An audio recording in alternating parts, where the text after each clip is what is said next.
What's up, everyone? This is Sarah Hudson. And this is Evan Bogart. And welcome to Right to the Source. Listen, we all know creativity can be your best friend and worst enemy. On Right to the Source, we dive deep inside the minds of creative beings to find out how they do it. Today, let's find out how Jesse St. John does it. So let it go and let's go right to the source. We create a mental atmosphere.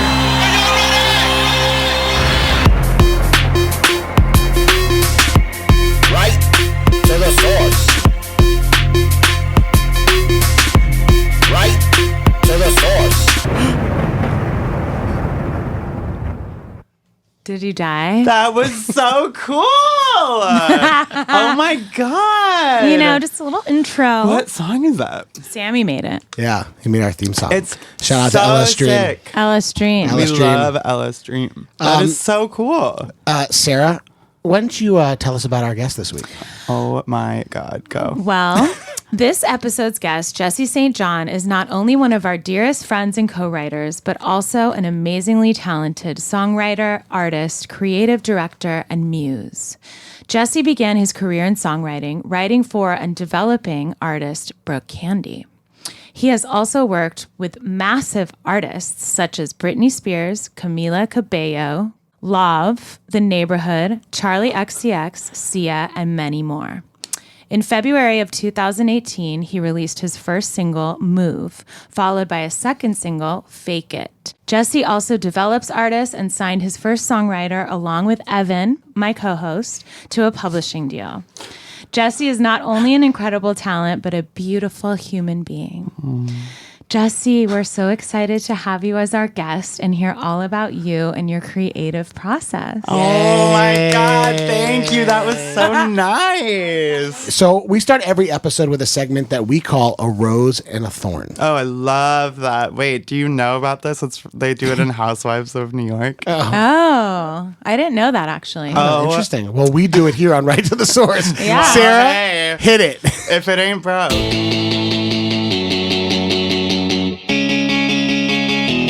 A rose and a thorn. A rose and a thorn. A rose and a thorn. Oh my God. Are you What? Are you gagged? Maybe I should have been like a season 2 guest because this is gagging me. I love it. Okay. Wow, I'm ready. So, you already know about it since it's a housewives Yeah, totally. situation. Well, yeah, but go on. But I'll explain it. So, a rose is basically something you're incredibly grateful for right now. Mm-hmm. And a thorn is something that's literally a thorn in your side and you need to let it go. Totally. So, we'll start with the rose because gratitude should always come first. And we'll end with the thorn so we can sage it away and let it go. I love that. So let's start with everyone's rose. Jesse, you go first. Tell us about a rose in your life right now. My rose right now is Muriel.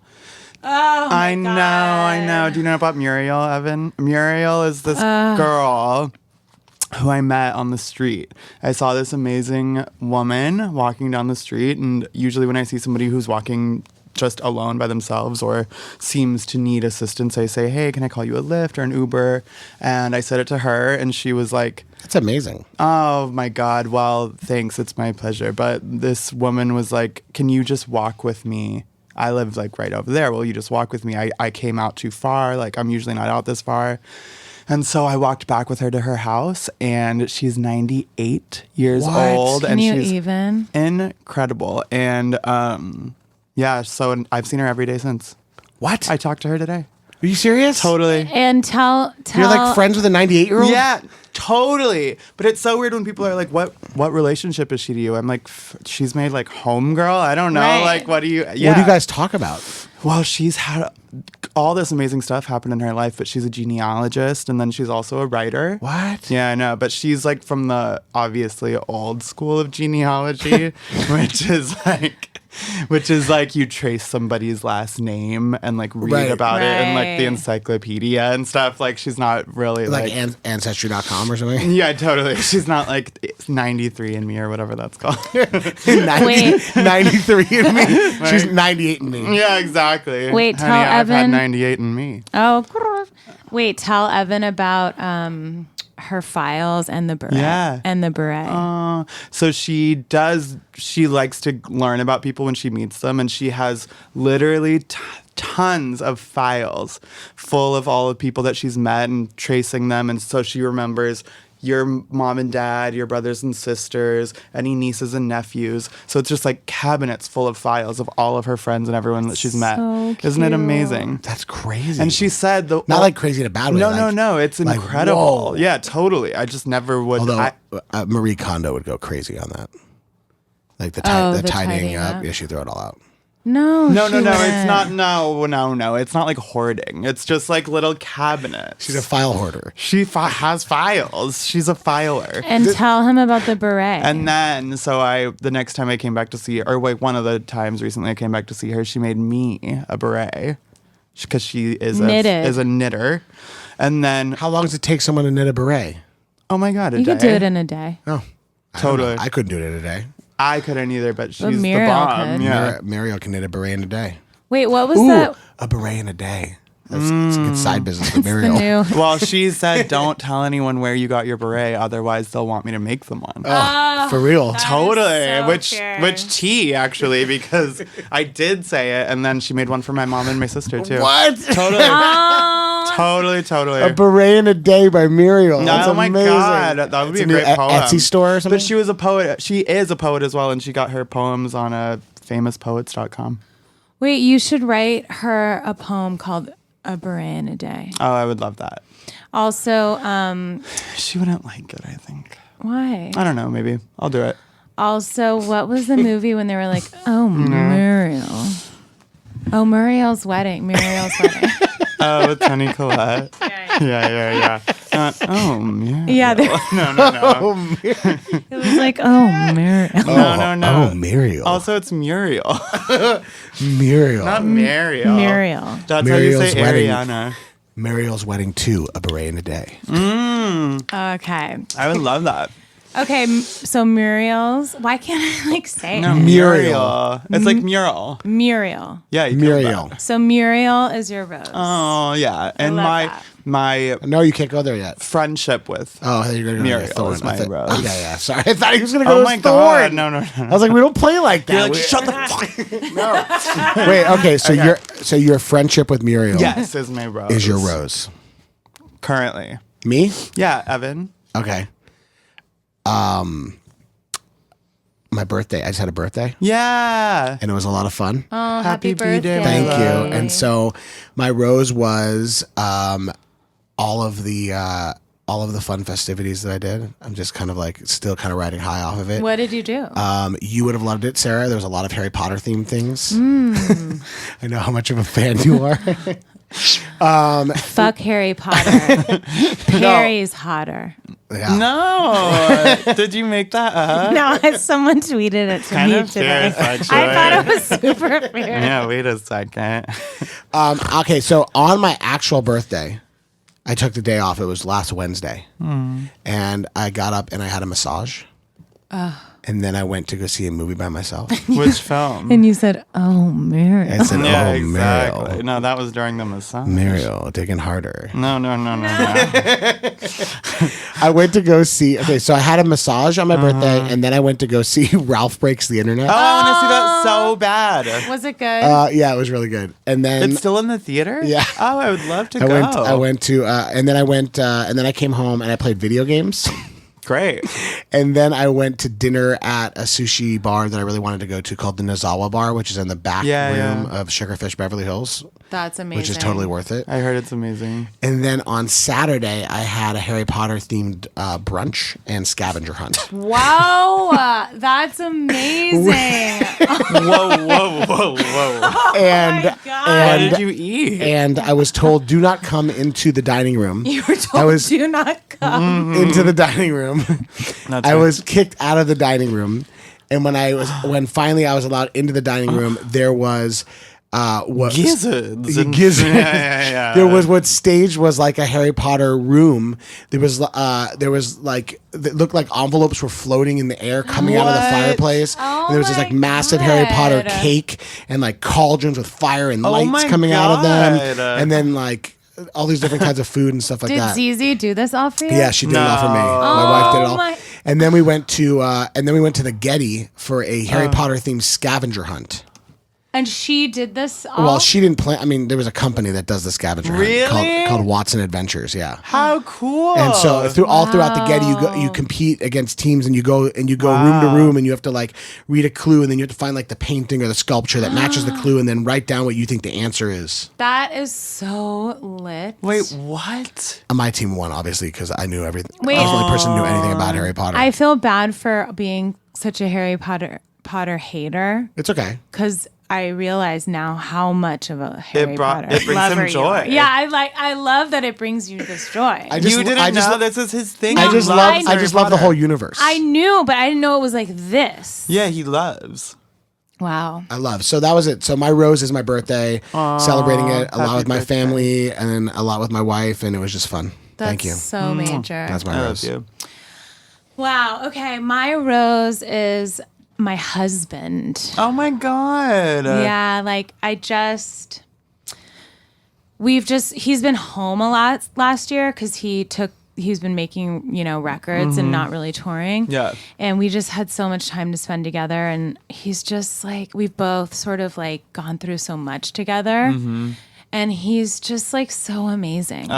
And he just lets. No, he's the best. He lets me just like be my like kooky self and like whatever. You're like each other's person. Yeah, like Yeah. I can just tell him literally anything, and he's so cool, and just he's like okay, like accepting and understanding, and I don't know, and I just love him. And now he's gone. Yeah, and now he's on tour, and it's kind of making me realize that he's really my rose. Yeah, totally. So yeah, Ellis Dream, LS Dream, Sammy. Alice Dream Thrills. is the best. So that's my rose. theme So song creator. yes, Yeah, my God. it's a short and sweet rose, but that's what it is. Well, Listen, you wouldn't be together Honey. this long if it was. actually, let me rephrase that.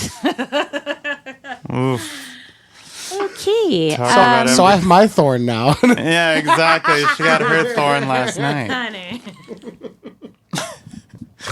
Why are we Sex in the City right We now? really are. Well, honey, I'm the guest tonight. Oh my God. Okay, let's move to our thorns. So, Okay. Jesse, what's your thorn right now?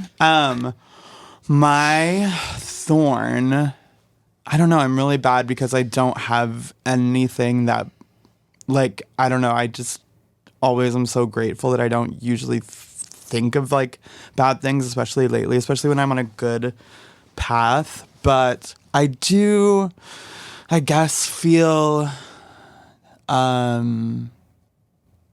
don't know how to explain it. I guess jealous sometimes. Not jealous, or just like, I wish I had certain things that I think that I've worked for, that I see other people get, and they probably deserve it too, and we all deserve whatever we get when we get it. And I'm just like grateful for anything that I have. But if there is something that's like seeping in the back of my consciousness, it's that sometimes I look at that and I'm like, I worked hard, and I worked for something that I would think would get me that I think certain that's thing that I want. such a common thorn amongst, especially creative. Yeah, I totally. like that one. Thanks. Yeah. I mean, I don't like it. But, I know. Yeah, you same. know, I Totally. relate Yeah, to yeah. that Good. thorn Yeah, for sure. sure. like good one. Sure. I think it's just part of the process of doing whatever we do. Totally.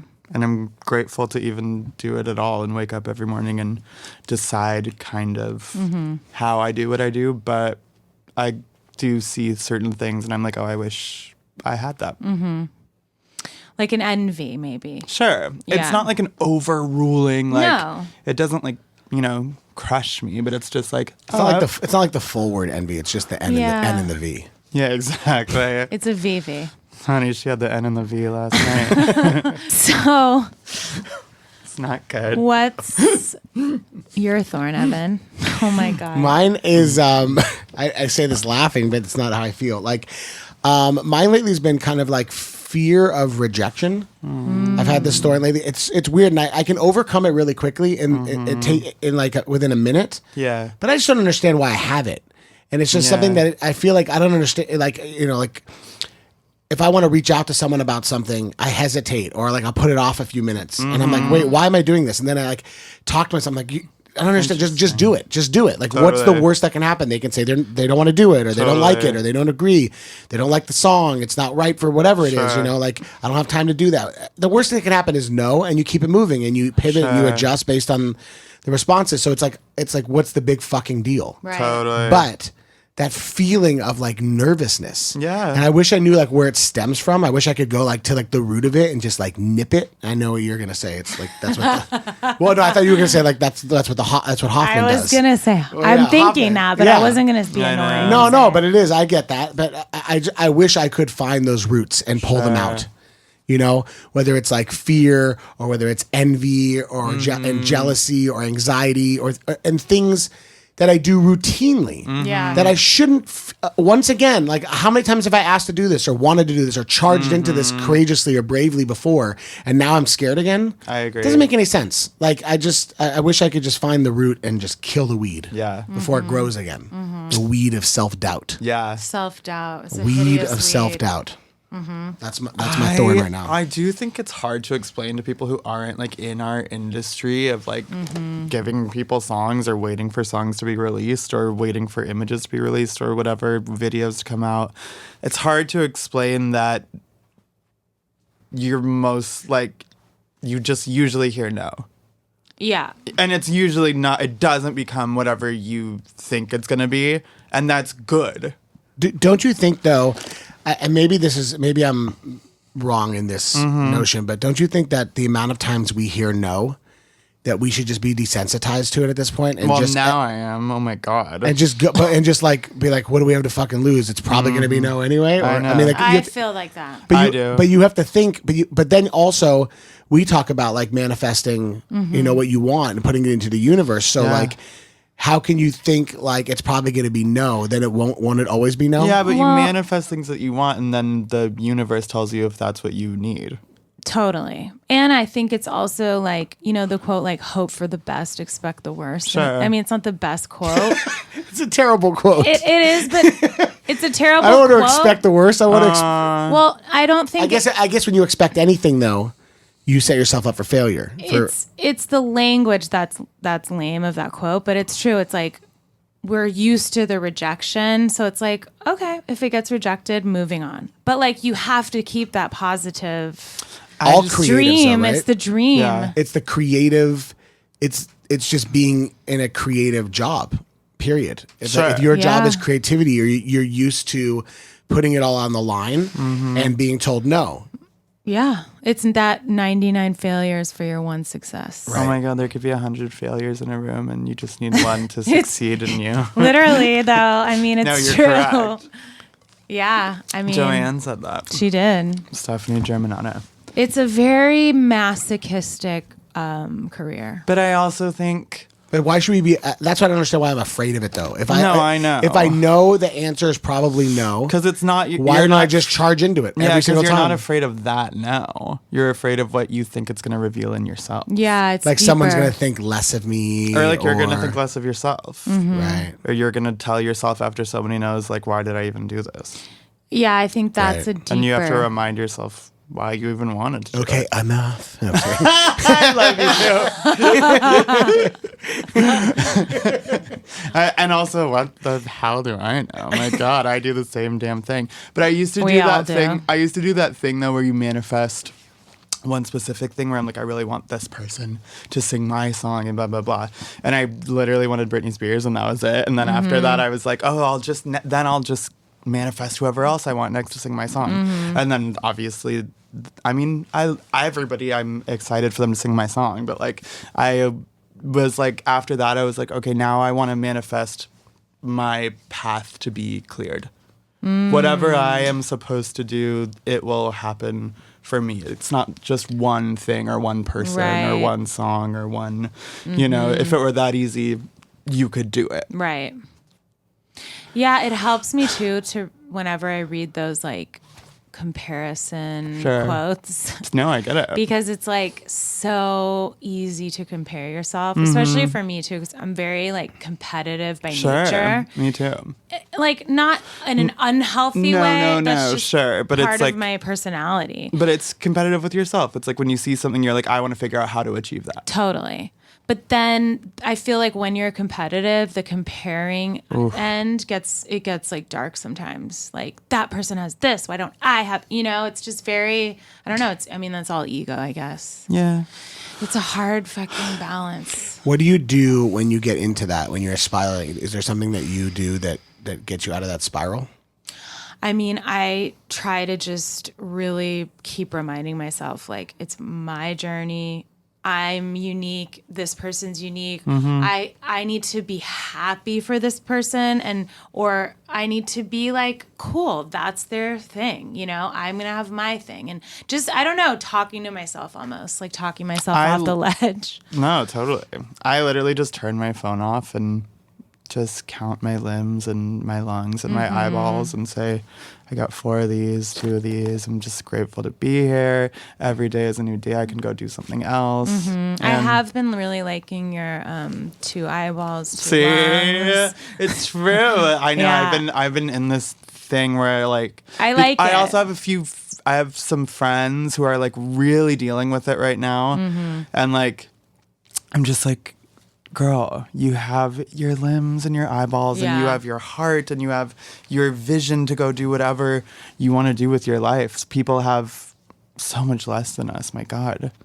No, that's the only way to really ground yourself, really. Yeah. And like we live in a part of the world that's, we have free will. Like, obviously we live in a dark time politically or, separated times. But I mean, come on, we still...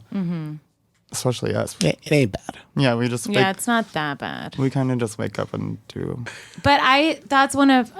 this is probably for later on, but whatever. But that's one of the reasons I love working with both of you guys is because no matter what, if it's like the worst song, a lame artist, like no matter what the day brings, like we will laugh and have just a fucking fun day. Thank God. And like be funny and whatever. And even though inside I'm like, oh, this is frustrating, I'm still like, you know what? I laughed today with like one of my best friends. Life's cool. Same. Do you have any thorns? Right. So whoa, we went way off the we did. beaten path. I think for me, my thorn it's like a 2-tiered thorn. Oof. Like the surface. Double thorn? It's a dub thorn. Or it's like a thorn half underwater. Oh, yeah. Yeah. I see that. So like the cap. Right. It's like a thorn cap. Okay. Anyway. Okay. So the surface of my thorn is Sammy, my husband, being gone for 2 months after being used to him being home for so long. And So your rose is gone and then it becomes your thorn. yeah, wow, that's really beautiful. No, it is. Damn. Like the petals fall and there's it's the like thorn, baby. Red for filth. Literally. On your own damn show. So that's like the surface of it, but I think underneath is just sort of my like abandonment issues. Sure.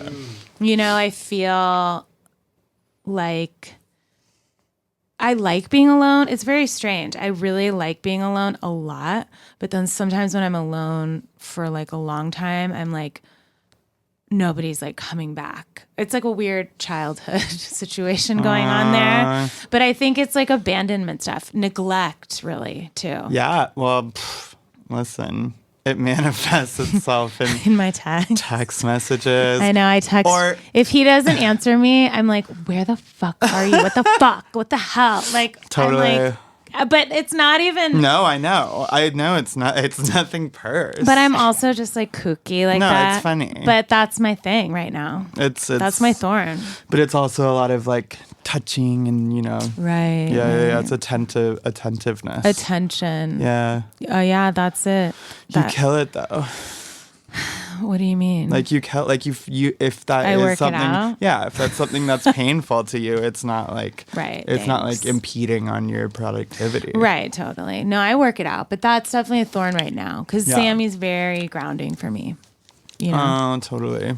so that's my thorn. He's a very kind and loving soul. Yeah, he really is. So we're going to sage away these thorns. I Yeah, love that. let's sage away these thorns and let it all go. So self-doubt, abandonment, Mild envy. mild envy. And we are saging them away. Okay, let's sage them away.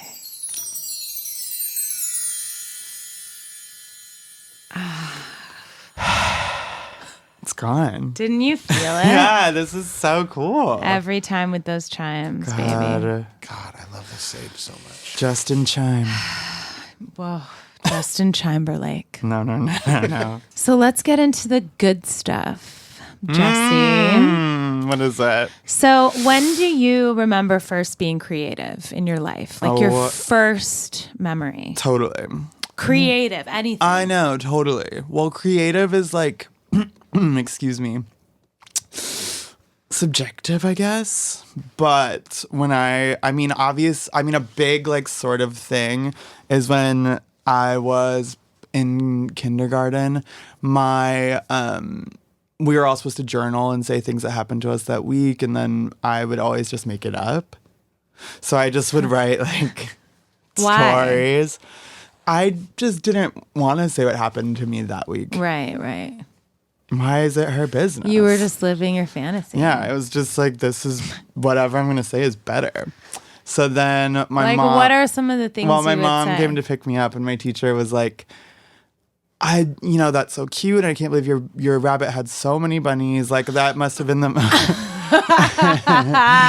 She's like, she was like, you can't have like that many at once. Like, that must have been the most ever. And my mom was like, we don't have it. And I was like, shut up. Oh my god. And so that was just part of it. And then I had like, I made up friends and stuff. So I guess that's like creative, but also like mental illness. But it's amazing. That's a very creative imagination. But yeah, drawing, always drawing. That was like a big thing for me, was, making art and drawing and doing cartoons and stuff. When did you start doing that? Oh my God, literally, like, it's one of the first things I can remember was just making doll-looking figures, and I loved Batman and You did? so much. Do you still love Batman? So much, but I mean, I don't know. Some of the new ones are not my favorite, but that's Right, okay. right. I love like the Tim Burton ones, obviously, Yes. and the With Mr. Freeze. yeah, exactly. He's like, He's like it's a cold day in Gotham. No, that he's was not bad. Irish. No. Okay, I was afraid of what you were gonna say. he's like, it's a cold day in Gotham. Yeah, the kind of.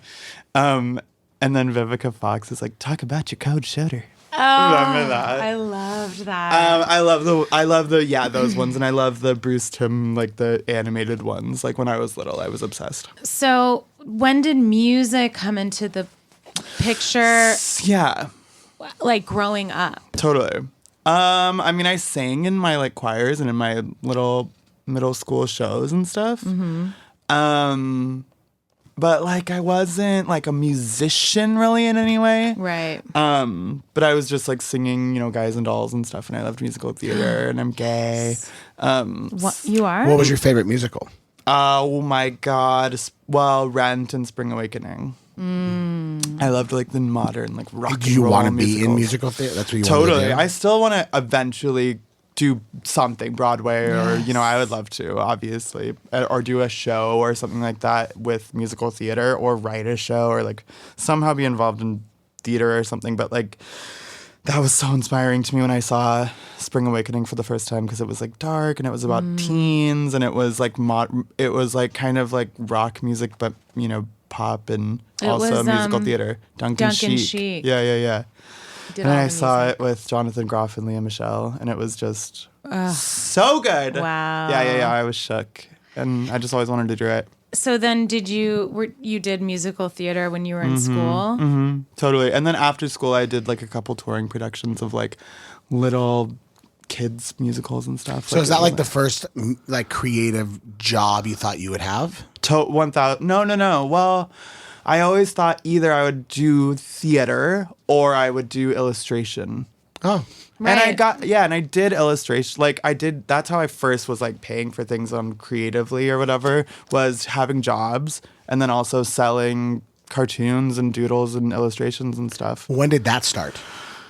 My illustrations? Yeah. I mean, probably at the end of like high school, early college. I had like, I didn't go to college. But you were drawing younger, obviously. Oh my You God, would just totally. start Since I drawing. was like 5. But you were in like towards the end of high school, and you're like, okay, for career wise, Yeah, not yeah, that yeah. you Sure. should know or would know, but Sure. you were like, oh, drawing, I'll be an illustration. illustrator, or I'll figure out a way to do graphics for T-shirts or something like that.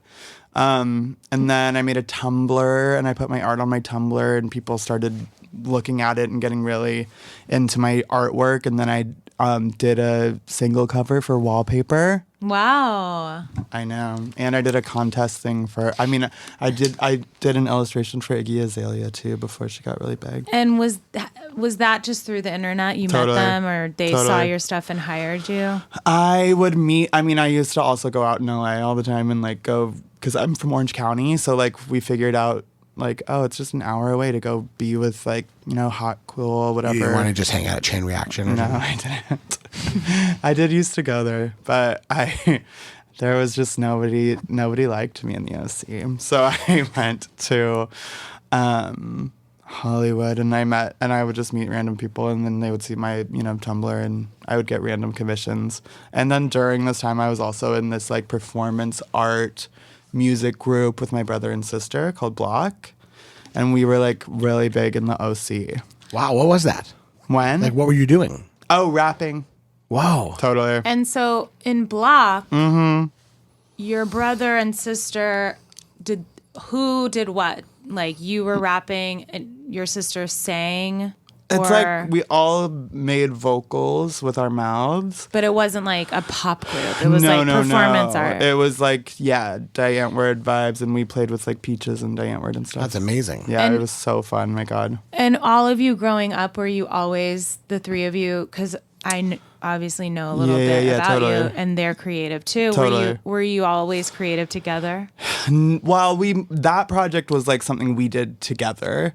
Other than that, we weren't creative together, but we all were like into acting or whatever. My brother is an amazing producer and can make, beats and stuff. And then all of us were doing illustrating and writing. Like we all just kind of did. Wow. I know, totally. It was it's so interesting. And when people meet me and my brother and sister, they're like, wait, you're actually siblings? No, it's I amazing. feel like overwhelmed by the intense creativity Really? of you and your family. It It's is just cool. like, it's like, like post made up bunny story. I feel like you guys were just on like rocket ships of creativity. Yeah. As like kids. It's like musical theater, illustrations. We're in a group together. We're Totally. rapping. We're doing this. Totally. You're a producer and I'm an actor. And then Yeah, it's like, it was cool. whoa. Yeah. It's like a tidal wave of creativity. It was actually like amazing, and like it's when people say like, is that really your brother and sister? It's hard. It's because it's like we are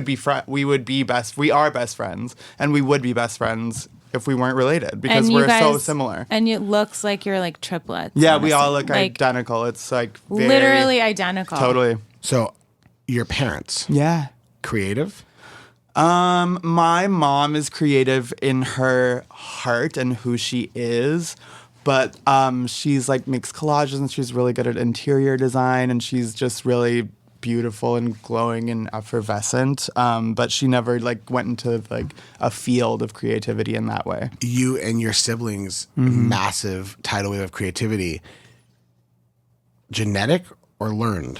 I know. I don't know. Is that like a thing? Yeah, because my cousin is in a band called Jane's Addiction, and so it was like we had that in our family, and then my Like the original like he's Perry Eric, Farrell, Jane's Addiction? Eric Avery, Amazing. from Jane's Addiction, and then my grandpa is a sound engineer, like a sound designer, and he did like Star Wars. Genetic. Yeah. Yeah, I know, huh? For sure. For sure, but I know, but like, is that like a thing? These like bolts of creativity that like Yeah. seep within our DNA. It's I like know. where do they come from? Is it they come from our parents? Do they not come from our parents? I mean, It's they like could come as far back as, who knows in Generations, our DNA. generations. Yeah. I also wonder what that is. Like, why? What? Like, why some people are and some people aren't. I know, it's really beautiful. So thing. you and all your siblings, Mm-hmm. did you all know that you would do something professionally, creatively, or was it just kind of like we're doing this, but then we're going to go off and do something else? I think we just always knew we were going to do something I creative feel- or productively creative. Yeah. I just feel like with you, it's very similar. I feel very similar in the way of I just didn't even have any other thoughts. Totally. I Like, never. It was just like, oh, yeah. I didn't even think, oh, I'm doing this. It was just what I did. It's hard to explain. It's like when people are like, "Did you ever think about having another job?" I'm like, what's the other job? I feel like Right. I feel like you had another job. You had Yeah. like 6 of them. Yeah, exactly. All within creative yeah. things. How did you ever feel like, okay, did you wake up and feel like today I'm going to draw? Or did you wake No. up today, like, do you have mean, I these never knew I creative could write. sensations? I did. I mean, when I was little, I just would look at cartoons and I was like, I want to make some. Oh. And when it came time to, I don't know, when it came I time love to, that. when it came time to write music, I had never really written a full song. I mean, I always made up raps and stuff. I was always really good at making up raps, like off the top of my head. And so when it came time to, Brooke was like the first thing where I was like, where she kind of needed a job and I was like, I can make you rap songs. So take us there. Okay. So you're in Block. Yes. And is that how you sort of meet like Brooke and Yeah, and kind you of. come to Actually, LA? Yeah. We went out to San Francisco to go play a show, and they were like, "You have to meet this girl. She's a party photographer, and she's gonna take your picture." And so we went there, and then Brooke took our photo, and then we were both like kind of big on Tumblr. I know that sounds really stupid, but that is how we stayed connected. When I got back to LA and she lived in SF, we were tumbling together. And then when it came time for her to move to LA, she got a place, but then she couldn't live there anymore. And so she came and stayed with me. And we just shared our little bed in Echo Park. And then she just wanted to do something. She wanted to be, she had like this drive to be something, and so many people gravitated toward her. And she wanted to be a famous photographer, but she also was like, I just want to try something. And I was like, I can make you rap songs. And she was like, I know you can rap. So then one day I went into a studio and like this amazing little guy put on a beat, and then I just wrote Das Me like all in one take. So Das Me was the first one you wrote? It's like the first song I ever wrote. That's so crazy. What do you mean by amazing little guy? I don't want to like say. Okay, that's fine. Yeah. Right. But okay, he's not like a well, little person. Oh, okay, that's what I meant. Yeah. No, That's what I he's- thought you were saying. He's a full size man. Okay. So that was the first song you wrote, and then Yeah. so you start just like writing her songs. Totally. And what are you like? Because you also did a lot of Creative the direction. Yeah. And how did you just think of it all? How did it come about? How It was it just like this. born? Yeah. That whole like project was this like amalgam of like my influences and like imagination kind of, and like this part of my like self that I wasn't really expressive of in a way, because I'm like a Libra, and I'm really like, I try to, and it's important to me to make sure everyone's like really happy, and like I don't rock the boat and I don't embarrass myself or anybody or anything like that. And then with her, it was like a really cool, easy way to channel it, because I could just say all this pussy and tits suck dick, blah, blah, blah. Like just be really nasty and wild and rude.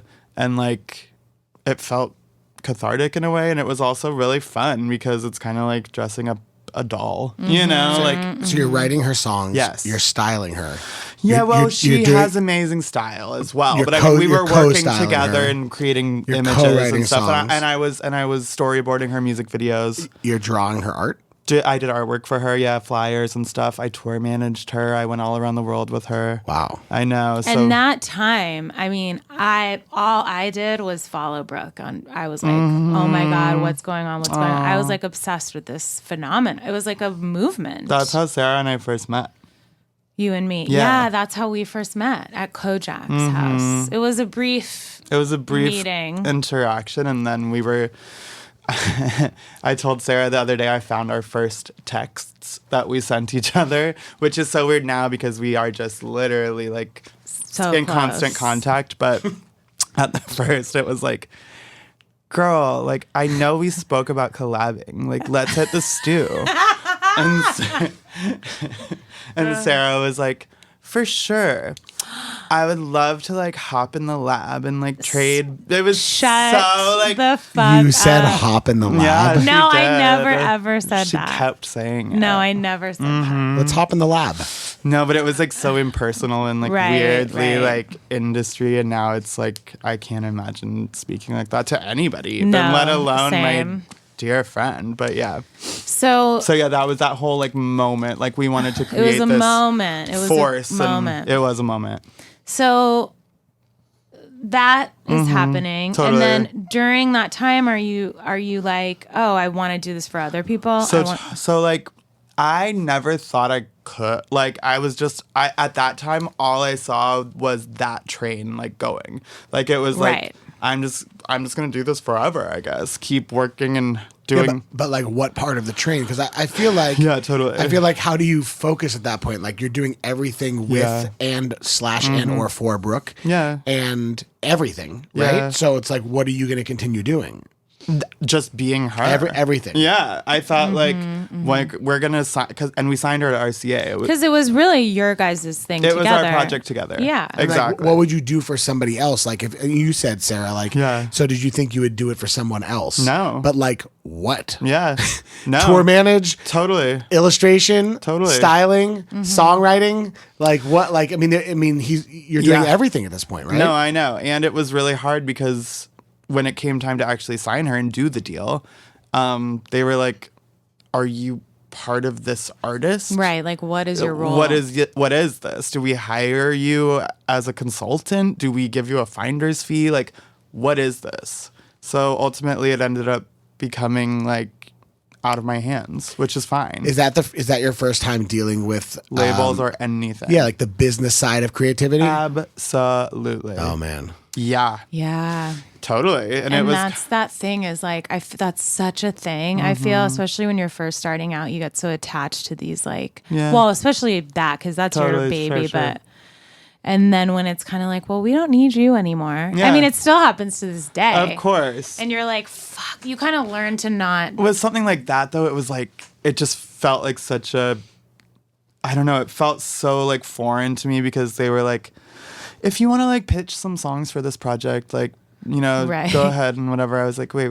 You're like, what? I should be like deciding what songs even Right. go on the project. But anyways, it's fine. It turned into this whole other big thing, and then that ended up how it was supposed to. And you're still close with Oh Brooke my god, she's and, like my sister. and literally. writing with her. Totally. And, you know. She's my sis Tina. How did you? I don't want to keep dwelling on this, Sure. but I do actually, because you wear so many different creative hats, and I Yeah. feel like there are a lot of people out there. I'm like, one of the things I've been saying a lot lately is like, I don't believe that creatives nowadays just do one thing. I think Sure. like if you're a songwriter, you're an artist. You're a producer. You're Totally. a producer. You're a DJ. You're a DJ. Totally. You make your own sweatshirts. You That's make what your own I've been- sweatshirts. You sell your own jeans on Etsy.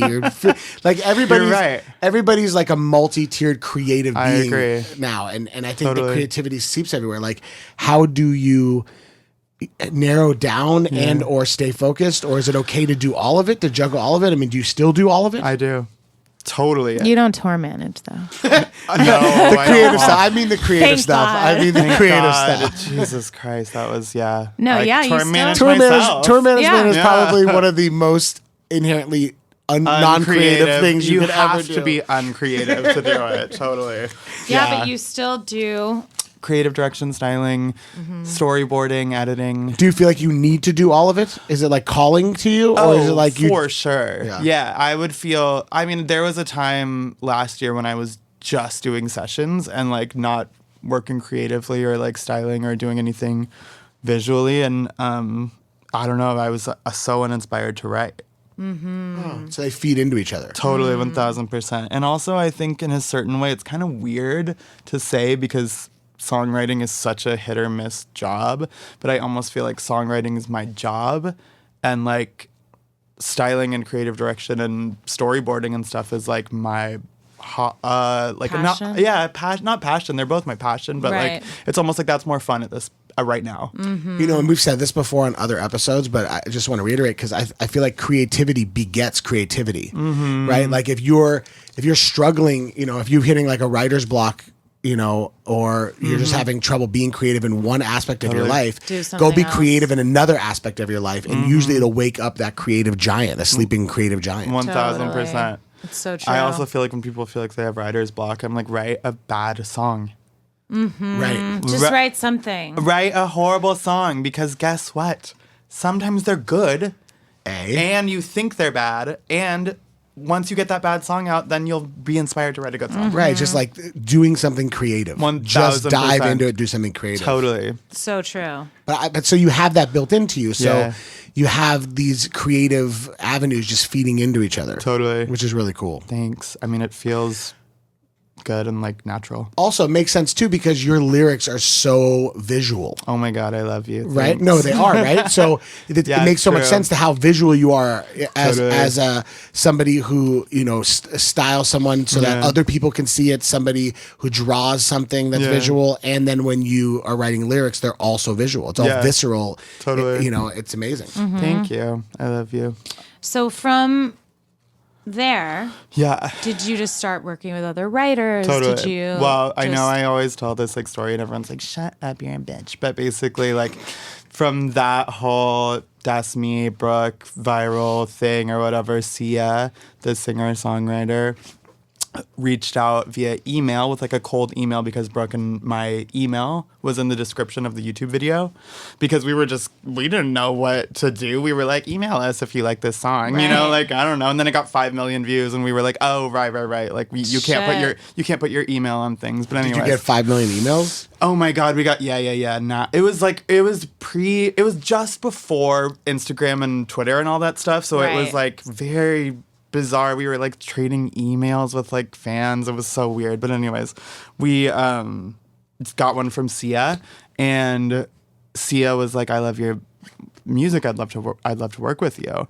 And we were like, this isn't Sia. Send us a picture. So then like somewhere in my old computer, there's like a grainy like photo of Sia, just like, you know, That it's is her, so cute. which is incredible. And she's just, you know, a godsend. And then, so my first time ever like co-writing in the room in a session was with Sia. That's a major first co-write. Listen, I know, and it's all been downhill from. No, I'm just kidding. No, I'm just kidding. No, but it's so, yeah, totally. And when I say that, everyone's like, shut up. And I'm like, no, like, there's no other way. I've done a lot of bad songs and bad things, obviously, since then, but like, that was awesome. And, you know, we wrote the first song in, you know, a very short amount of time just because she's really quick. It just hits her and she kind of writes without writing anything down. She just kind of sings it out, kind of like, you know, Jay-Z or whatever. And then when she came out, I had already written like 3 verses to like show her because I was like, you know, so excited and I like to write fast too. So she was like, hey, I think we're going to work well together. And then she was like, who's your, you know, publisher? And I was like, oh, I don't write like novels. I write like songs. And she, I mean, that makes sense if you don't know, Yeah, right? yeah, That yeah. makes I total love sense. that. yeah. So she was like, no, you have to get like published. I was like, it goes in a book or like, what do you mean? And she was like, no, you need like a publisher. So anyways, I tried to learn fast. And then after, you know, after I signed a big artist RCA and then I had co-writes with Sia, it was kind of easy to start getting in That's amazing. good sessions and some bad sessions too. But I mean, hey, you have Yeah. to do them all. Of course. Yeah. So, I mean, it's a jump, but Yeah. you're doing your own artist project. Totally.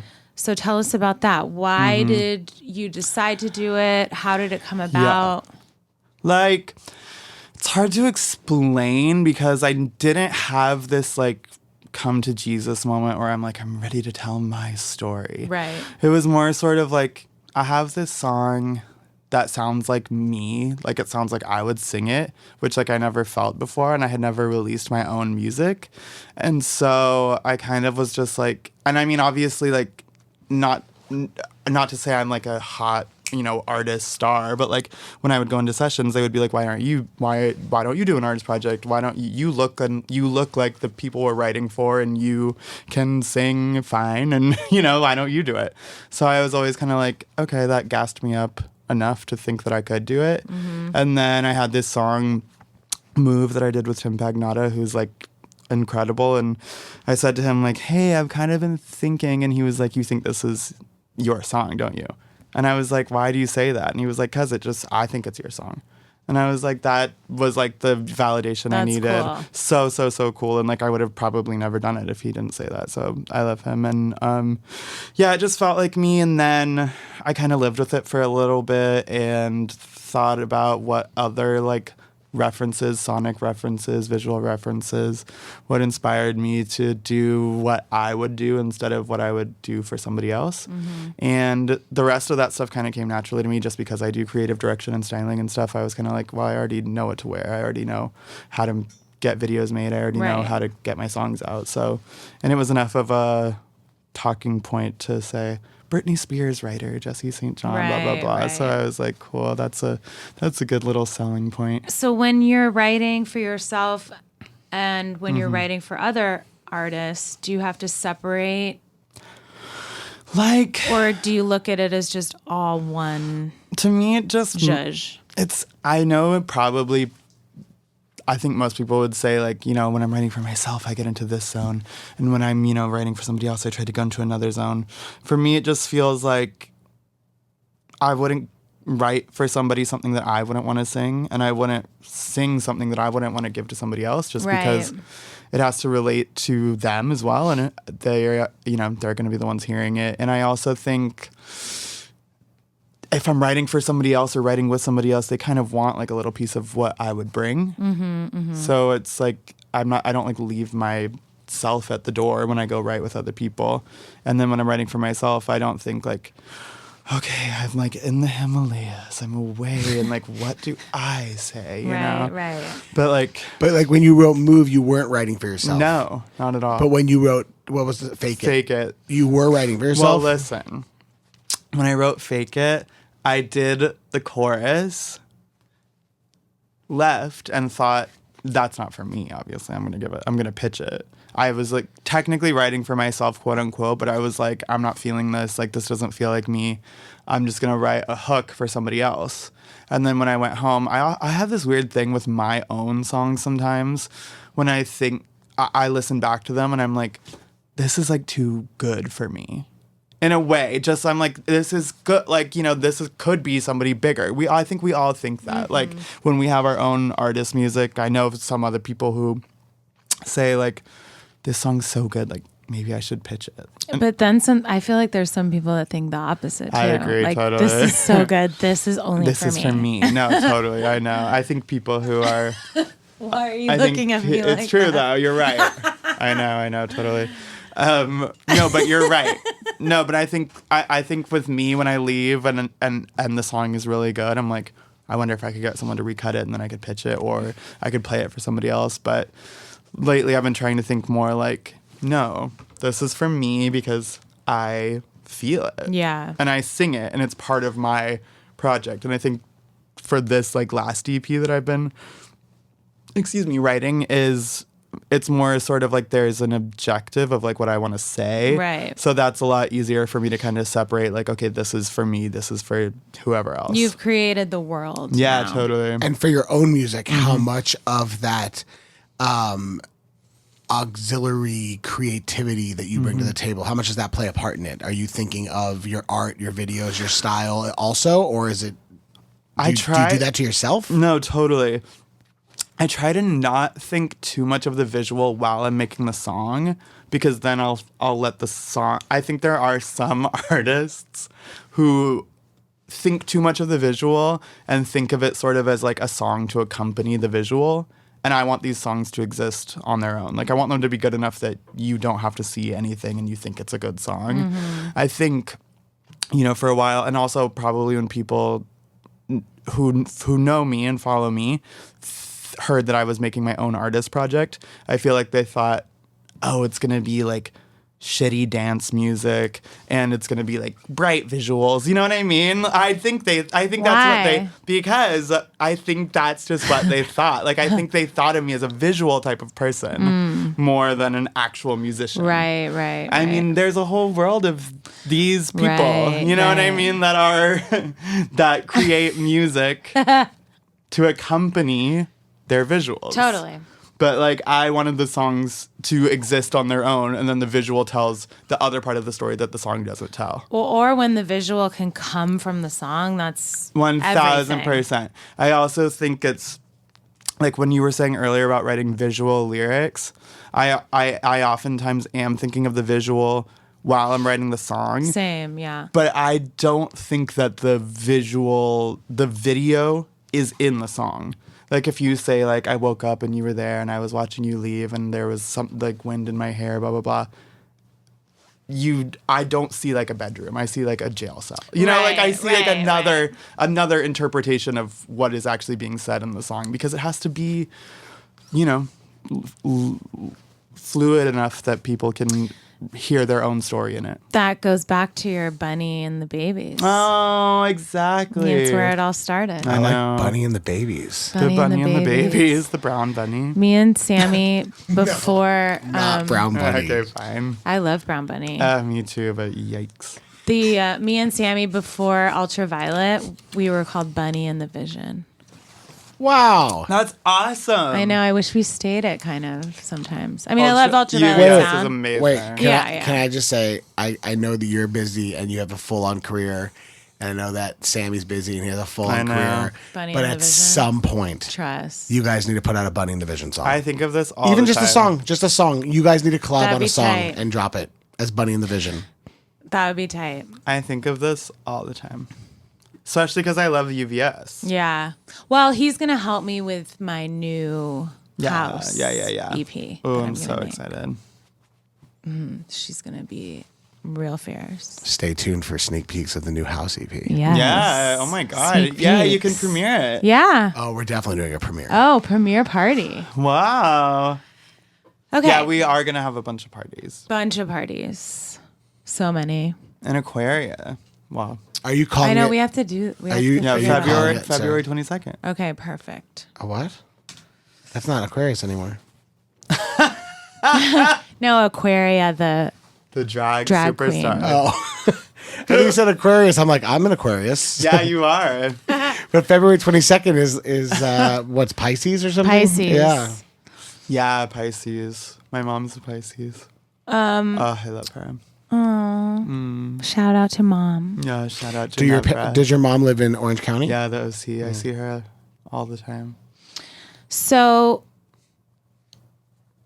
how do you stay grounded? We kind of talked about it, but Yeah. how do you stay grounded when the music industry gets the way it gets? Just literally like gratitude as much as I can. I think that's more than music industry, because it just affects the way you are every day Yeah. to other people. I think like gratitude, and I think if you're grateful for what you have, you're not affected by what other people have or what they're saying or what they're doing. I mean, I don't know. It's hard. There are certain things in friendships that sometimes I'm like, I wish that didn't happen. I wish he didn't say that.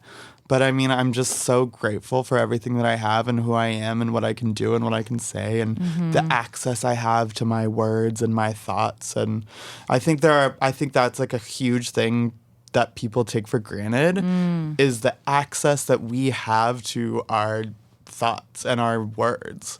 I think that's like such a huge gift, and I think that's like specifically one of my gifts, because when I think of myself being a songwriter, there's no reason I'm better than anybody else. I didn't go to Juilliard or Berkeley or whatever, but like I just have access to all of my emotions and all of my words. I love that. You know? That's so cool. Social media, Yeah. hindrance or help to creativity? Not horrible for creativity, but helpful for connection.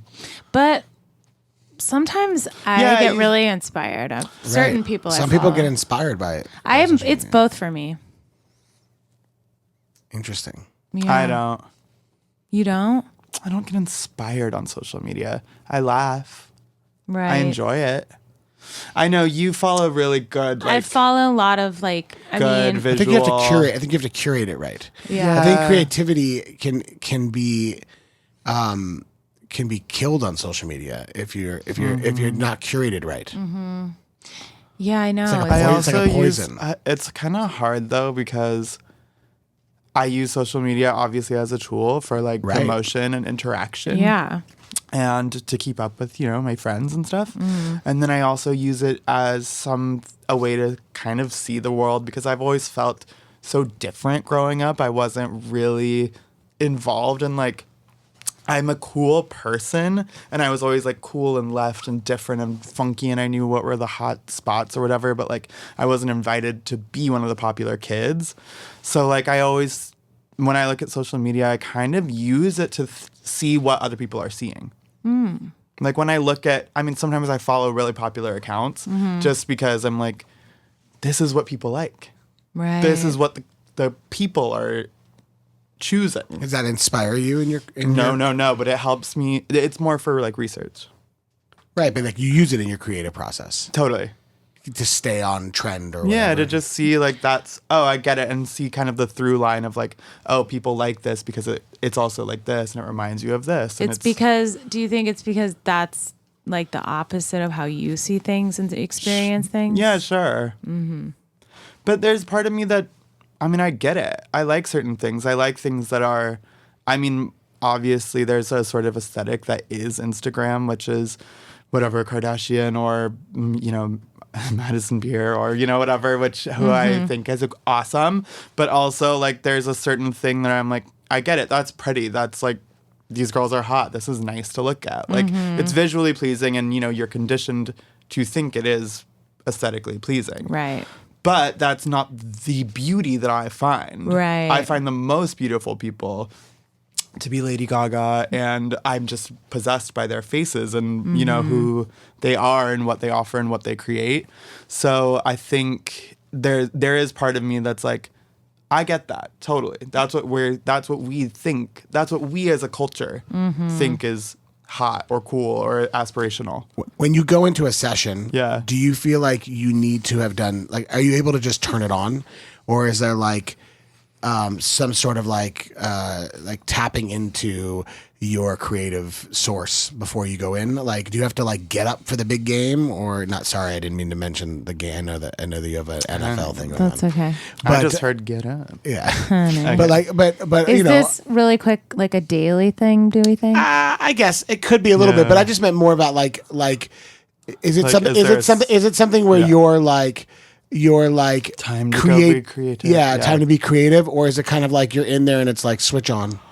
I think, I mean, obviously, you guys know from working with me, but I think I just am always in the same space of being prepared to create, because I also think that if it's part of the way that I interact with just people in general and like coming up with conversation, easing the conversation, because so much of co-writing and creating with other people is conversation. It's about being in tune and open to hearing what they're saying and how you can use it to be involved in the song or whatever you're making that day. So I think it's like yes, I do know like, okay, I'm, gonna go be with other people and it's gonna be energetically sort of taxing, or it's gonna be somehow, something's gonna be required of me. But I also think it's just, I don't know, I have no like fear or like premeditated like thought process or anything. I'm just gonna go be with these people. I'm gonna hear what they want to say, and I want to say something too, and we're all gonna try to say it together, and I'll leave with something that we're proud of. I like that. So activism is a part of your life. Totally. Tell us more about that.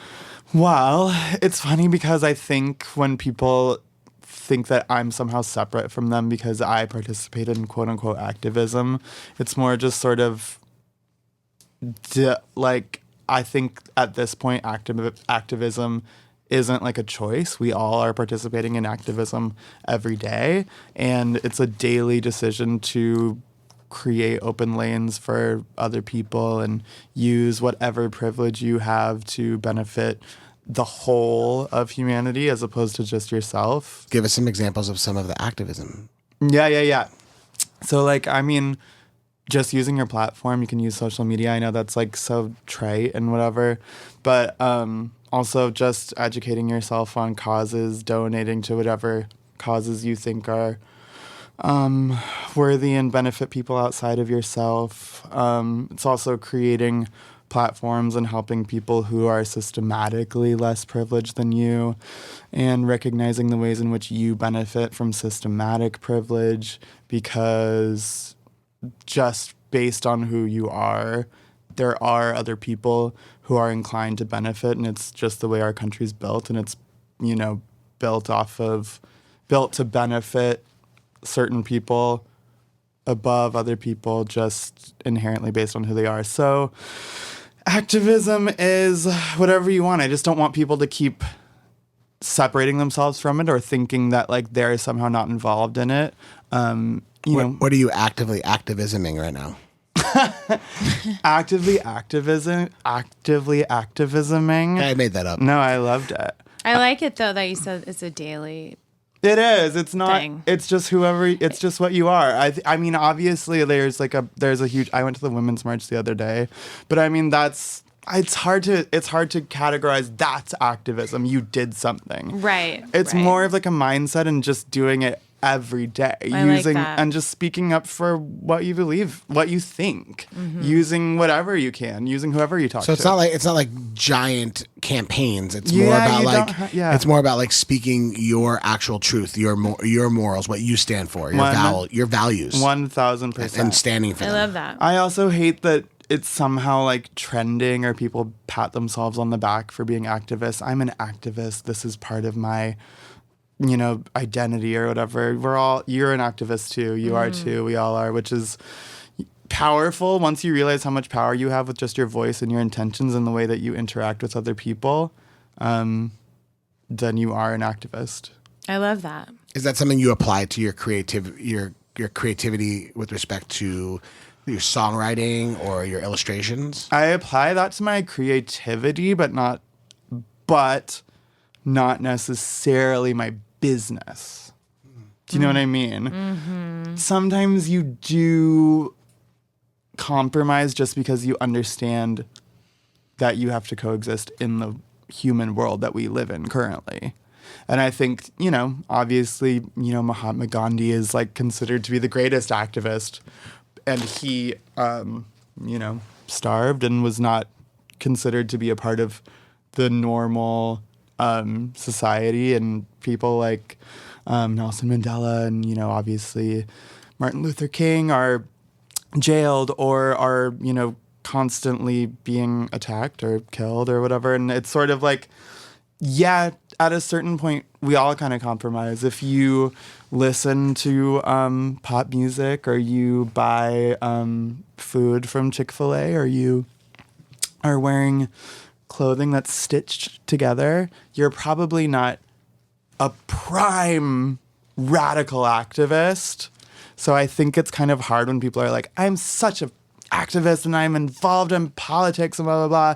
And it's like, well, then don't eat meat. Can you be an activist in one thing and not in something else? Or is it like you're either an activist or you're not? Well, I think, no, because I don't think anybody has the rule book on how to be an activist. Right.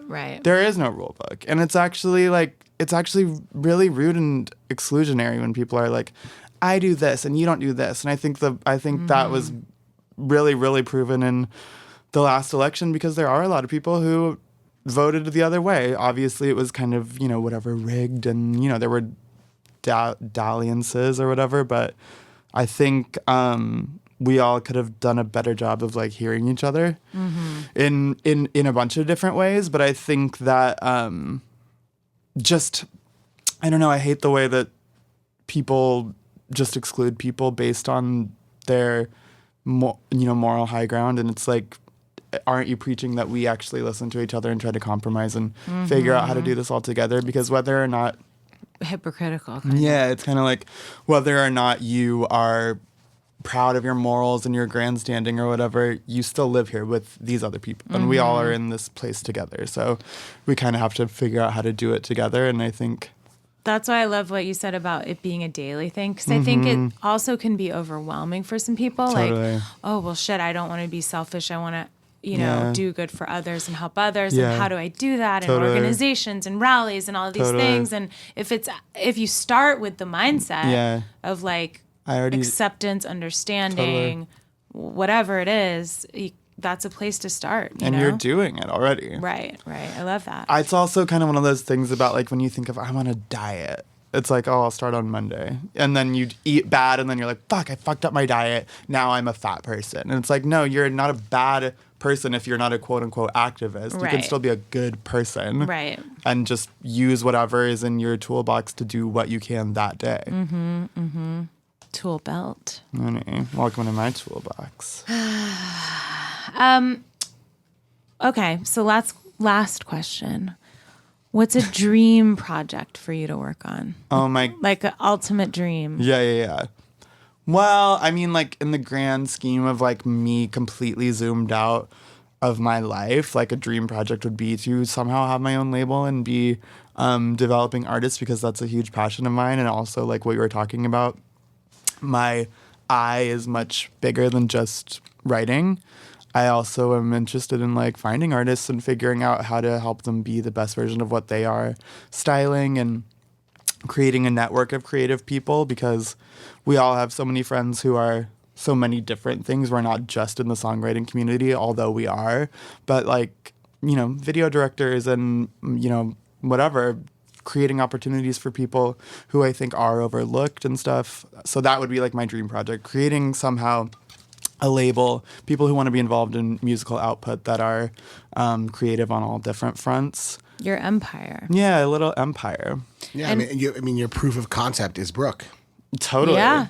And now I have this amazing girl called Gia, who I love so much, Gia Woods, and she's signed at Sony Global, and she's like about to release her first 3 singles starting in February. Oh, awesome. Yes, building that empire. I know. And 3 music videos that we all shot in 2 weeks, which is crazy. Wow, in 2 weeks? Yeah, 3? Remember in December. Oh, yeah, Oof. yeah.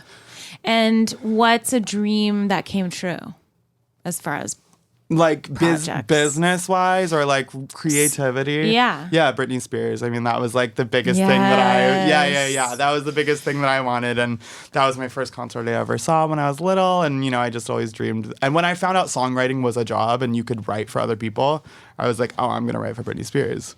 And you and Evan wrote that song together. We What's wrote a the song song? called Love Me Down. Love Me Down. And it's on her album. Glory. That is quite a dream come true. Whoever is listening to this podcast, not many of them bought it. Well, buy that. Go buy it now. iTunes, baby. Yeah. Oh. Well, we've talked a lot about, obviously, daily creativity. We've talked about daily activism. Sarah and I talk a lot about daily spirituality and having a spiritual practice as a means to balance us so we can get ready to be creative and be inspired every day. It's something that we like to call the daily. Oh. The daily. Did I mess that up?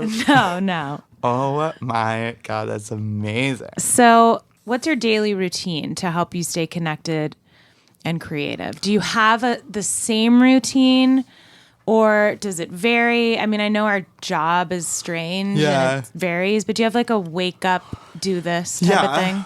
Totally. I mean, wake up, don't look at my phone. For how long do you try? Until I shower and drink coffee and brush my teeth. Yes. In that order? Brush my teeth first, pee. Right. Pee first. Pee before brush your teeth? Yeah, girl. I always have to pee first. Always pee first. Ooh, sometimes even before I leave the bed. Oh, right. Pee before you brush your teeth. Yeah, pee first. Right. Pee. Right. Okay, so your daily is you piss your bed. Yeah. I pee my pants, pour coffee in my bed, shower in my pee. Okay, no, I have to pee first, brush my teeth, shower, drink coffee. Now I have this amazing balcony. Yes. Because I finally moved to this place where I'm able to be outside, but also in my house. So I go sit on the balcony, and then I'll go get my phone. I call it NPMs, no phone mornings. Yeah, you have to. Oh my God, that's helped me so much with that whole thing of just starting your day. And I think that's another thing that is something that people kind of stigmatize or whatever, is like setting your intentions for the day. It's like that's going to look like whatever it looks like to you, and you're not really in control of so much of what happens in your day. But I mean, if you just exist and clear your mind and you're open to whatever the day brings, it just sets you on such a better path instead of opening your phone and looking at something. Instagram or emails or just being annoyed, or it's like it also helps with hearing those no's Right. that we all have to hear. Grounding yourself. Totally. So like when you open your email and they're like, she's, now she's urban, and you're just like, okay, cool, like whatever. So like, it's true though. But like when you see those little things, like obviously if you see that when you first wake up, you're like, you barely understand what you're reading, and you're like, what the, you get so mad. But like if you just are like present, you're in your day and you're like already going, you're like, cool, saw that, like cool, just information to move forward and do the next thing. So then do you have anything as far as like meditation practices, spiritual practices, like yoga? I mean, yeah, now I do yoga, which I love so much. It's kind of hard though, because I'm like getting to that point. That's another, it's hard for me to get to the point of completely having nothing in my head, just because that's not how I am. But that is something that I'm trying to achieve at some point in my yoga practice. But it's also, I don't beat myself up if I am, doing, a pose and I'm sweating and I'm like, is this almost over? Like, where is that? Like you just can't help it. It's hard to clear your head completely. And that's like another thing that intimidates people about meditation, is they're like, but I'm also thinking of, what I have to do and, what I'm going to eat later. And it's like, yeah, you don't have to like... Well, you're supposed to, though. Exactly. You're supposed to have those thoughts, and then you're supposed to let them pass. Yes. 1,000%. And that's why you have the mantra brings you back. Totally. And focusing on your breathing is like obviously really important. That's not only part of the practice, but it's also effective. I've been doing like... Throughout the day lately, I've been doing two things. I notice that I hold a lot of my tension in my stomach. So my stomach will be like, you know? And then like I'll notice it, and then I'll just be like, and then I'll take 3 deep breaths. And it's just been helping me so much, and I can't believe how much I'm like this the whole day, like tight. Well, it's because we're conditioned when we're young to suck in our stomach. Is that true? Literally, I'm telling you, I was with this yoga teacher who I love, and she was like, push your stomach out. Let your stomach be whatever it is. Just don't, because like obviously I'm always like, just because we're conditioned, it's just conditioning. Do you think that's I wish you all could have Girl. seen that. Yeah, I know. Yeah, right. God, that's the other hard thing about podcasts. Like you can't do. Yeah, exactly. I'm always like. Well, we're gonna film them. We'll be you filming have them. to. You have to do YouTube too, but yeah, I don't know. I think we're conditioned to just hold ourselves tight, and it's like whatever posture and whatever. But really, what posture is being exactly what you're supposed to be, like holding your skeleton upright, pushing your shoulders down, away from your ears. That's such a huge thing for me, and pushing your stomach out. I always, like, they're like, put your shoulders down. Like, why are your shoulders at your ears? And I'm like, I don't know. Push your head. I always push my head forward, my shoulder up. You have to put your head back and your shoulders down. God, it's just such a small change, but it's crazy. It's more relaxing. I know, it's crazy. It's crazy. So going back to what we were talking about earlier about getting ready for a write, like, so if you're going to be creative, so you've done this whole morning thing, and then like what goes from like, you know, yoga and everything else you've done, like how do you get from that to a place where you can be creative? Totally. I think it's just opening myself up to whatever I have to do. Because for me, part of being creative is not necessarily being like, today I'm channeling this or I'm expressing myself or whatever. Because part of it is being in the real world and coexisting. And I think you also have to just open yourself to whatever it's going to be and just having, it's like I said earlier, just having access to all parts of yourself, your creativity and your brain and your spirit and your humor, just having access to all of it instead of coming in with any tension or any preconceived notions, just being open to whatever it is that day. And so, yeah, that allows me to be creative, but it also allows me to think objectively, and it also allows me to be efficient and grateful and kind and funny, and also bring whatever I'm able to bring to that session that day. But it's not about like opening the channels of my like creative goddess, you know. It's more about like I love that. That's the kind of opening the channels of my creative goddess. Yes. Oh my God, that's Sarah, actually. Yes, I'm like, well. Yeah, well, that's why you're usually with me. How does spirituality tie into your life and creative process? Are you spiritual? Are you a God person? Yeah. Are you universe? Like, or anything atheist? Like, what is your sort of beliefs? I think there is something that is guiding me, and I think that I also I'm spiritual, but I have no like affiliation per se, but I just know that there is something outside of me that is guiding me, that created the universe, that created the path that we are on, and is there's the best version of ourselves, and that's when we're in touch with that thing, whatever that spirit is, that God, whatever you call it. That's how you access the best version of yourself, when you're in touch with that energy, that person, that however you visualize it.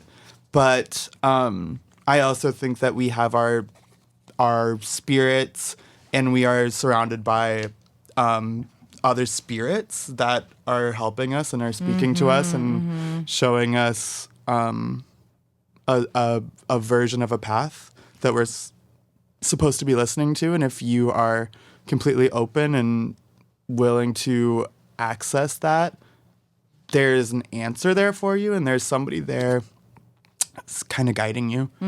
So I think I'm spiritual. I think that's like the classic definition of like having spirituality. Yeah. But yeah, I don't know. It's hard. And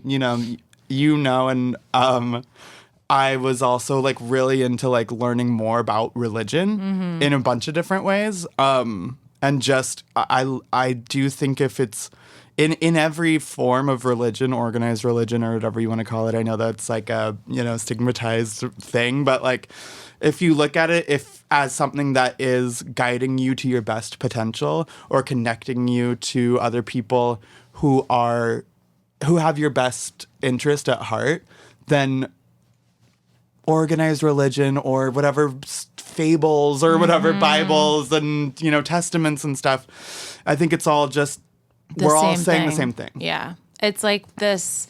I had a conversation once with this super Christian, Jesus person. And they were like, yeah, and I was prophesying and da-da-da-da. And I figured this out about this situation. And I was like, oh, you're psychic. And they're like, no, not psychic. Totally. But to me, I would say, oh, I had a psychic moment. But we're talking about the same thing. Totally. And That's it's- so what it is. And to them, it's Jesus. To me, it's the light or Sure. universe or whatever. Sure. To someone else, it's all the it's a same. spirit or a guidance. Yeah, totally. Yeah. Gilbert Gottfried. Yeah, for some. I literally thought you meant you were talking to Gilbert Gottfried. What if that was my higher power? He's like, He's like, Evan! Yeah, that's good. Today, wow. Wait a you're gonna second. write a song. No. Oh my God. He doesn't have to be psychic to tell you that. He's like, Evan! No, that's not good. So, Jesse, we end each episode with something that we call. I can't believe it's already over. I know. Well, it's not It's over so yet. fun. Okay. We end each episode with something that we call golden nuggets. Golden Nuggets.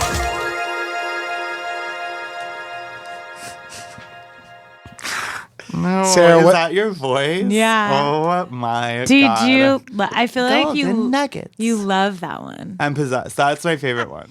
Sarah, what's a golden nugget? Woo! Golden nuggets. So, Golden Nuggets is a segment where Evan, myself, and our guest, Jesse, are each asked to bring in or recommend something to our listeners that inspires us spiritually or helps our creative process, quiets our mind, fosters our growth, etc. A tool that we love to utilize in connecting with our creative self. It can be a book, a meditation, a workout, a crystal, a mantra, a movie, anything. So today we'll start with my golden nugget. Love. G-Nug. My golden nugget isn't something that's available to the On public. Amazon. It is not available on Amazon. Or iTunes. I hope you brought enough to share with the rest of the world. I want one. But it could be in a way that it's kind of like a something that like is a good luck charm type of thing. Yeah. But my golden nugget is this lighter Oh my God. from Dice. Oh. Andrew Dice Clay, From Andrew Dice Clay. I thought Legendary. it was going to be the pointer. legendary That could actor. That would have been Hey, amazing. comedian. It's fine. Yeah, so as you all know and Yeah. hear about every day. From A Star Is Born. Legendary actor, comedian, and the star of A Star Is Born. No. Yeah. Who was born? He was He a star was that was born. born. Some may call him a Andrew blue Dice jasmine. Clay. Right. So, yes, and as you both know, my new friend that I'm obsessed with. Anyway, so he gave me New this. friend. You were talking to him It's like coming literally up a on year a ago in year. Norway. It was Right. in Norway. a Okay, year we're ago. friends for a year now. It's not, it's not new. Old Right, friend. it's not Your new. old friend. My old time friend. Yeah, your friend. My friend. Okay, go on. Anyway.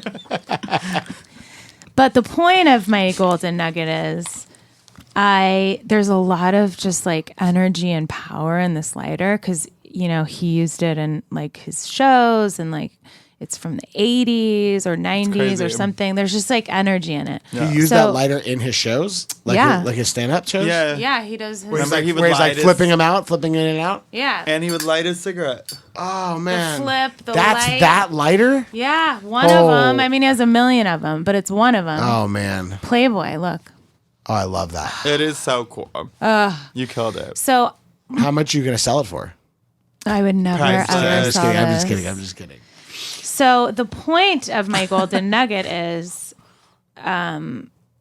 it's something that is important to me that I hold when I like need sort of like a little bit of like zhuzh or creative juices or kind of like energy. I'm like, oh my God, this person who I just find so iconic Yeah.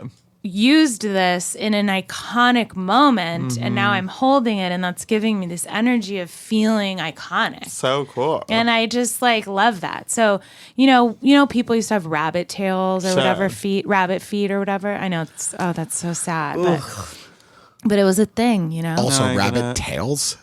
Rabbit feet. Right, I know you meant. Oh, little bunny tails. Well, Is it- people is- did But- have rabbit tails, but that was like a Really? trend. No, weren't Remember? those DuckTales? You Foxtails. mean foxtails? No, but remember then, I mean, it's not good. It's bad. It got banned, but people had rabbit tails. Oh. It was like a thing, like a I charm. didn't even know rabbit had tails.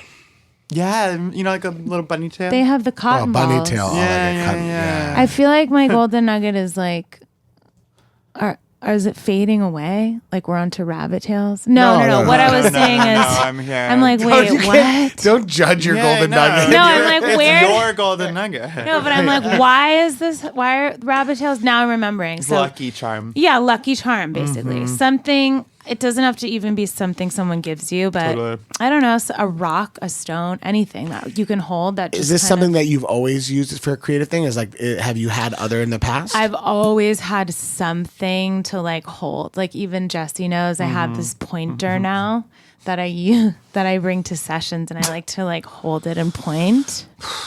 I'm sure Jesse loves that. He hates Do not. he hates it. It's just so bizarre. Oh, we're working tomorrow. I know, and it's also, I get it. And I'm gonna point.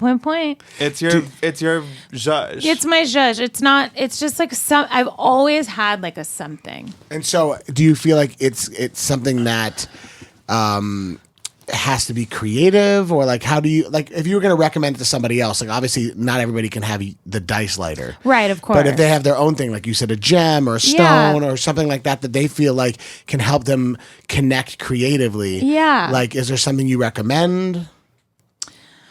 It really is just like a lucky charm in a way. Like something personal to them. Yeah, a personal Something maybe item. like your family, your parent gave you, or It's grandparent. cool that to have something that has aspirational energy. and meaning. Yeah. Like there's something about that. Obviously the pointer is not like super fierce, but Right. it's something with your hands and you feel like it's That's tangible. so much shade on the pointer. He's like, No, the No. pointer's horrible. the pointer's not super fierce.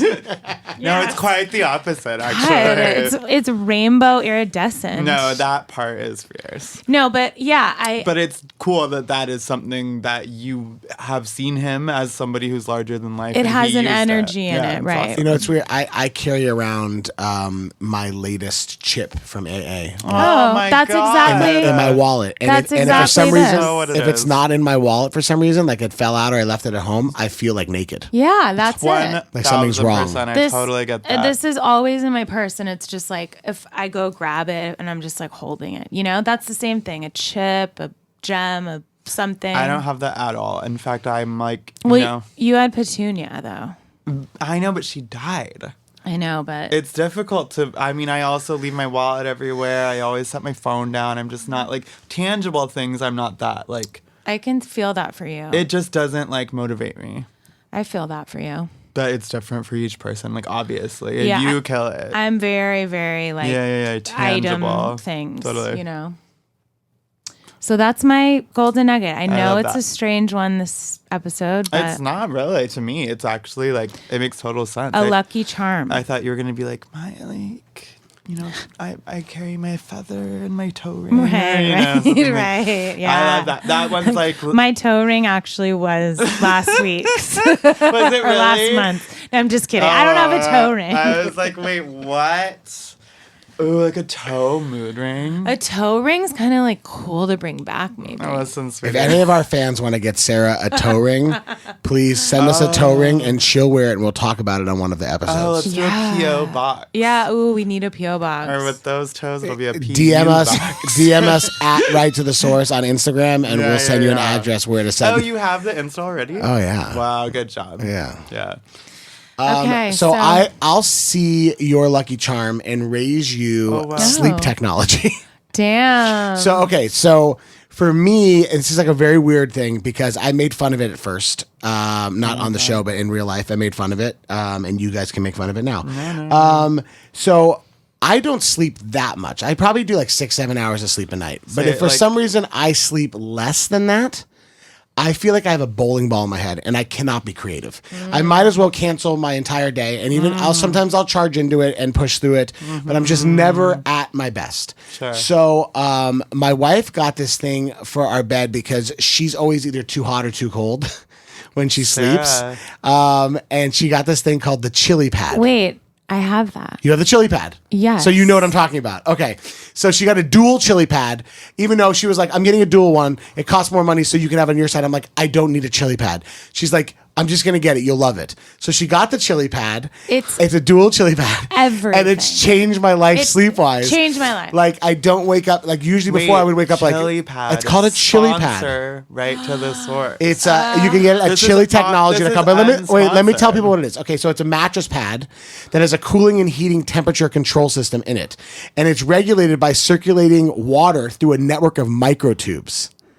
So it's under you, and the dual one is like I can control my side, and my wife can control her side completely separate. Amazing. So a lot of the times she feels like, I feel like she's always feeling like she's either too hot or too cold. Mm-hmm. And for me, I'm always feeling cold because if she's feeling too hot, she's like blasting the air. Sure. And so for me, my actual side becomes a defense mechanism against her side, which is the real reason why I think she bought it for me in the first place, because she knew she'd be torturing me with the AC and the heat all the time. So she knew it that was she a microaggression right. So for me, that turned into a blessing. So I just want to go and say this because I feel like people. This ties back to like when I was first writing all the time, and I'm sure all of us went through it when we were doing these 7 days a week, 20-hour days, grind. I have to be in the studio all the time. I'm telling everybody I'm doing 3 sessions a day, but it's really a waste of time, blah, blah, blah, blah, blah. And, I have pictures of me like literally passed out on the couch, JR's couch with like my head in a laptop. Like, honey, I have my head in a lap. How do you think I get so many cuts? I'm just kidding. Well, I've been doing laps of head. Okay. No, but I feel like people don't take that seriously. They don't take a chance to recharge, and there's the overworking aspect of it and the burnt out aspect of it, and so for me, I take my sleep really seriously, and I feel like great sleep reduces stress, it improves your overall health and immunity, improves your memory. It can help with weight loss. Yeah. All of the above. So for me, the chili pad, I highly recommend. You can get it at chilitechnology.com. And it's a little pricey, but honestly, I think it'll change your life. How much is it? It's a lot. It was like, is? Yeah. Well, I don't want it. How much is it? It's hundreds. Okay, that's not bad. It could be more. Yeah. I think the dual. I think like the dual. 500. I think the dual pad was close to 1,000 for the dual pad because we got it for both sides. That's what we have because Sammy's is always hot. Close to 1,000. So I think it's like 400 or 500 each side. Is this podcast for Rockefeller? No, but listen, save up. I was about to say. Okay, go on. Get good sleep. Go write a hit song or write a script or paint something incredible, and then you can afford the chili pad, and it all works into each other. They all fold into each other. If that is something that is bothering you, it's worth the money. So Jesse, what is your golden nugget? So I have like two kind of, because one I thought was just like huge thing for me creatively and just have in my day is sun and air. Ooh. That's free. Go outside. You don't have to be Beyonce and Jay to get sun and air, sweetie. Damn, I love sun and air, baby. Fresh ass air and the golden rays. So that is a big one for me. I love it. Golden rays are my golden nugget. But the other one is an app. And I'm obsessed with this thing, Wordscapes. It's a free game for free. I've been playing it today, actually. It's so good. Wait, Wordscapes? Yeah, where do you get it? On the App Store? Totally. Okay. And they have it for Android as well. What is it? It basically gives you 6 letters at a time, and you have to make every word you can using those 6 letters. Oh yeah, I love those games. Me effing too. Listen. They make you think. Only 6 letters though. Or 7 sometimes, or 4. It's all different levels. All different levels. Oh, got it. But I'm on level 1,590. And That's what are the insane. what are the average combinations per 6 or 7 letter word 8? combination? No, girl. Once you're on level 1,590. I'm only on level like 33. Listen, mama. Damn. You can make up to 28 words. What? Yeah, girl. Because I was playing. Yeah, but you're doing like me. No. They have to be 4 letters. or No, more. like think, Yeah. thin, ink, knit, knit, tin. kit. Inkatha. Not that one. Tit. That would kin. Yeah, you can't make kin. Yeah, kin. You can't make intatha. Yeah, you can't make That's not- Intathaka is a word. Then you better write it down. You better get that word. What about Do you learn new words from suddenly the this? kunz is me? No, you can't say kunz. Have you expanded your vocabulary from this? Well, it just gives me like access to all of my words. It helps you think in different ways. And like the other day it's also, I've always had, you know, fidget spinner and stuff, cigarette, Jewel. I've always been doing something with my hands that's like eating, whatever, blah, blah, blah. Rest in peace, fidget spinners. I know. And now Jewel, oh my God. Damn, we were lit with our spinners. We went ham, but that's what I was thinking when you brought out the lighter. Oh yeah, You know, yeah. it's just a thing. It's it's like but for me, it's not something tangible as far as like I'm holding on to something. It's active. To do something. It's something active. So this is something that I do without thinking, and it's subconsciously benefiting me. How many levels are there? Oh, I think it's endless. It has to be endless. Because I mean, how can you get to 1,590? Like, I think it's literally just like you could go till you're dead. And do you actually use the words in your writing? Well, it's actually really, yeah, sure. Or is it just kind of like a mind stimulant? It's a stimulant, and it gives you access to words that you wouldn't necessarily think of. Or if somebody says one word, it reminds you of another word. Like the other day, I said something about Sunday. And I was like, a spoon for every Sunday. I don't remember exactly the whole point of this song. But anyways, I was like, Sunday, blah, blah, blah. And the guy was like, why would you need a spoon on Sunday? And I was like, no, Sunday, like ice cream sundae. And he was like, oh, that's so weird. Like, I forgot there was another way to say a Sunday. So it makes you think of like different, like, Right. you know, where. It really is cool. It is so fun and cool. I played it today, just like No, it's the bomb. Is that it? those are our It's a notes. wrap. Oh, fuck. Okay.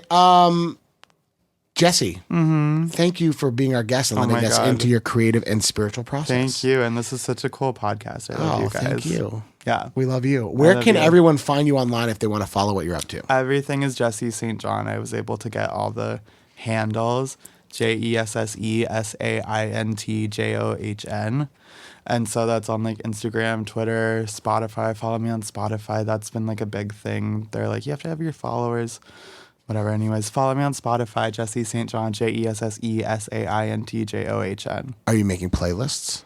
Yes, I have a playlist that I update every 2 weeks called Saints Sinners. Ooh. And this is where I put all of my like new music that I've found. And Wow, actually a I lot gotta of follow people. that.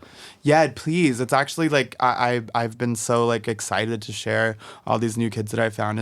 And today I went to the Spotify team and they were like, you know, we look at your playlist. Like we found a bunch of like these new kids off of your playlist. That's so cool. Which is so sweet. That's amazing. And these people are incredible and deserve, you know, to be on actual curated playlists. As opposed to everybody follow Jesse on everywhere and Spotify and Saints and Sinners. Saint Sinners. So Saint it's like Sinners. my little sinners. I'm I the love saint. that. Well, you can find us at righttothesource.com or on our Instagram at righttothesource. We'll have all of our guests' daily routines and golden nuggets up on the sites if you want to check them out and see if they inspire you. Also, you can subscribe to the podcast through our website or any platform you get your podcasts from. And don't forget to rate us, leave us comments, reviews, etc. Tell everyone in the world, share us to all your friends, and and keep coming back. Jesse, thank you so much for being our incredible guest today. Thank you. So, as you know, I read tarot cards, and at the end of each episode, I always bring a tarot card that I feel is the essence of our guest. Oh my God, how cool. And it was hard for you because I feel like you have so many different parts of your being. But this one, for some reason, spoke to me, and it's the 6 of Cups. And what this card is about is just really being in touch with your emotions. And I feel like that is you to me. I just feel like you wear your emotions in such a beautiful way. And as you can see in the card, he's sharing with this girl. Yeah. And it's almost like she doesn't have a cup, so he's giving her his cup. And I just feel like your generosity and your ability to make other people feel good is such a gift. Oh, I'm gonna cry. So That's so yeah, sweet. that's why I pulled this card. I feel that for you too. Aww. That's us, maybe. Yeah. But also, the last thing about this card is this guy has the cups here, which are his achievements and his. It's not emotional achievements, but it's almost like I look at them as almost like songs because it's him putting his emotions. I like that. That is so cool. Out there. So he's sharing and he has his accolades and so that's just you and That's all like your what I glory. felt I needed today, actually. What, this message? Because I'm sharing my own songs now. Right. So like I feel like and I'm opening up a part of myself with my music, and those are my songs that I've done, and that's me sharing more of my. That's you. I like Totally, that. me too. Well, 6 of Cups. it doesn't stop there. Because recently I got into Oh, Evan has cards Garbage too. Pail Kids again. Oh, really? My brother was possessed by them. This might be the only time we do this, but I just thought it'd be fun to do. I know. So I love got this it. box I of love Garbage it. Pail Kids Battle of the I Bands, love and so that. I pulled a card for you. Yeah. I pulled the Garbage Pail This is Kids. genius. I pulled for you Misfit Manny, Oh my God, that's which they me. say is a new wave and punk sticker. So you can peel this or keep this, Really? but this is for you. It's Misfit Manny. I can have it? Yeah, this is for you. Oh, It's this a is parting awesome. gift. This is literally me. It really is you. You are both the 6 of Cups and Misfit Manny. Hey, they're not mutually exclusive. Damn, you are the misfit. Look at this. No, I know. Oh, It's that looks like me. It's literally so you. Oh, I love it. Wait, I this is so love the cool. garbage pail. Me? Should we do that? Should we keep it going? Yeah. Me Okay. too. I have packs. I have packs and packs of them. Jesse, thank you for being our guest, and thank you everyone for tuning in. And don't forget, when you're being creative and you want to connect, Let it go, and let's go right to the source.